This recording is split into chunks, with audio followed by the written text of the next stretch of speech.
Хэвлэлийн эрхчлөө гэдэг бол Монгол улсын иргэн хүн бүрийн мэдэх эрхийн эрхчлөөний асуудал яригдж байна.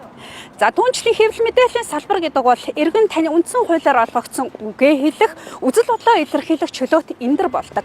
За энэ эндэрт ажиллаж буй хүмүүс хэрхэн эрхчлөөгөө хангуулах вэ гэдэг асуудал яг одоо улсын хурлын түвшинд эрхчлөөний тухай хуулиар нь хэлэлцэгдэж байна. 1998 онд Монгол улсын сэтгүүл зүйн салбарын хэвлэл мэдээллийн байгууллагуудын эрх зүйг зохицуулсан хууль батлагдсан байдаг. Түүнээс хойш нэг ч өөрчлөлт ороогүй явсаар яг одоо Монгол Улсын засгийн газраас санаачилсан энэхүү хуулийн төсөл яригдж байна.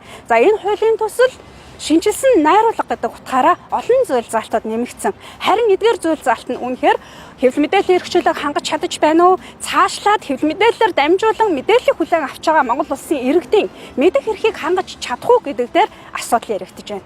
Төрөөс хэвлэл мэдээлэл одоо эрхчлөөтөө бие дааж ажиллах энэ боломжийг за дээр нь мэргэжлийн үйл ажиллагаа явуулж байгаа редакцуудыг бас эрхийг нь одоо мэргэжлийн үйл ажиллагаа явуулах эрхийг нь бас хамгаалсан тодорхой бас заалтууд орж ирж байгаа. Сэтгүүлч яг мэргэжлийн үйл ажиллагаа явуулж байхдаа одоо альва нэг аюул саадад одоо тохиолдох юм бол энд бие хамгаалах дээр нь одоо сэтгүүл зүйн үйл ажиллагаанд цаад учруулсан хүнд мөнгөнд торгуул оногдуулах эдгээр иймэрхүү давуу талтай зохицуултууд хууль болоод дагалдах хуулиудад орж ирсэн. Монгол Улсын засгийн газраас хууль зүйн дотоод хэргийн сайд Алтан гэрэл санаачлан оруулж ирсэн уг хуулийн төслийг улсын хурлын нийт гишүүдээр хэлэлцэх нь зүйтэй гэж үзсэн дэмжсэн байгаа. За цаашаад хууль процессын хувьд хэлэлцэгдээд улсын хурлаар явах боломжтой. За гэхдээ энэ дунд хуулийн төсөл нь өмнөх хуулийн төслөөс хэдийгээр сайжруулсан гэж хэлж байгаа боловч за салбарын төлөөллүүдийн хувьд тодорхой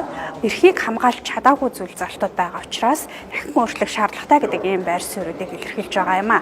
За тэгвэл хэвлэл мэдээллийн салбарын төлөөлөгчид за Монгол Улсын хурлын дарга амраа ёсголонтой өнөө өглөө уулзалт хийж за хуулийн төслийг хэрхэх хэсгийг инхүү ярилцсан байна.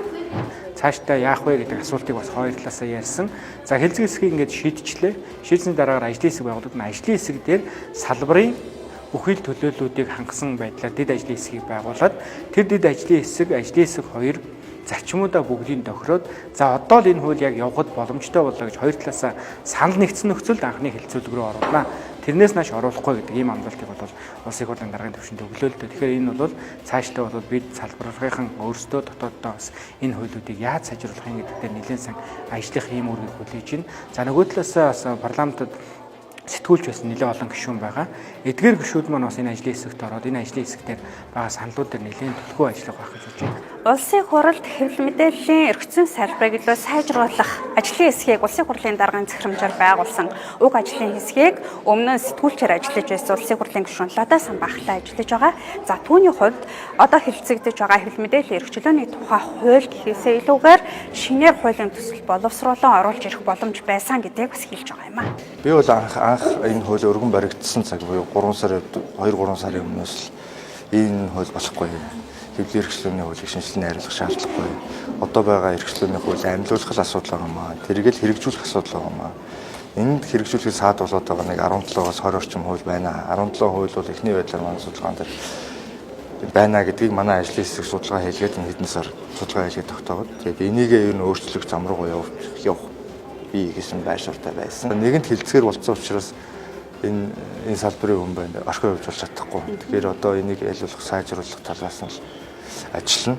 Сэтгүүлч гэж нэрлэн, редакц гэж нэрлэн эднэр бол ийм үүрэг хүлээн тий. Тэгээд ийм эрх хэднийхээс үүрэгжүүлсэн, өөрөө аргагүй ш тодорхойлох гэж үүрэгжүүлнэ. Би бол хэвлэлийн нийтлэг хэрэгчлөөний талаас л авч үзэх хэрэгтэй гэж үзэж байгаа. Хэвлэлийн нийтлэг хэрэгчлөөг хангах хэрэгтэй, мэдээлэл ил тод байх хэрэгтэй. Мэдээлэл олж аваад хэн нэгний даргын гараас биш ингээд мэдээлэл олж авахд их амар болох ёстой. Тийм учраас тэрний дараа бол энэ хуурамч мэдээлэл, худал мэдээлэл гүтгэлэг гэдэг юм уу арилсан. Таамаглал арилсан шүү дээ. Тэгж бодож гин гэж бичгээ болно шүү дээ. Тэгэхээр энэ мэдээлэл ил тод байх ёстой гэдэг байр сууриас бусад хуулиудаа засвар яа гэдэг байр сууриал илэрхийлжсэн. Одоо шинжилсэн найруулга учраас энэ өргөн барьсан хэлцгийг дэмжсэн энэ хуулийг бол зүйл заалт нэр гарчиг бүгдийг өөрчилж болно.